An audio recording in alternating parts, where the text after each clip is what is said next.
Umaasa si Pangulong Bongbong Marcos na maipagpapatuloy ng mga susunod na administrasyon ng ani ay mga pagbabagong sinimula ng kanyang pamahalaan.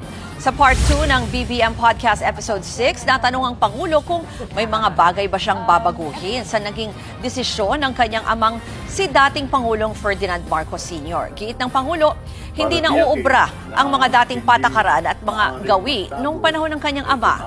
Ibang-iba na raw ang takbo ng mundo ngayon, kaya iba na dapat ang paraan kung paano aatakihin ang iba't ibang sitwasyon.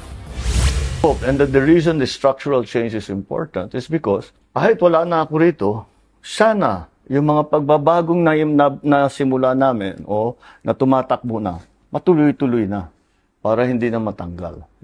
Do it in such a way that it will continue, it will even get better, especially if we choose our presidents well. Nagbigay rin ng tip ang Pangulo kapag nahaharap sa malaking problema. Sabi ni PBBM, mahalagang magpahinga. Nakakatulong daw ito sa kanya para mas malinaw na makapag-isip. Malaking bagay rin daw na naging presidente ang ama niya dahil nakita niya kung gaano kahirap maging Pangulo. So for 20 years, napapanood ko siya. Sabi ko, alam ko pa ang hirap na trabaho ito. So you have to learn to manage it. Una akong umupo, ayaw kong mag-break. I said, learn everything about the problem. Then go away and do something else. Do something completely different na hindi mo may isip. Yes. You come back, usually you have a new idea.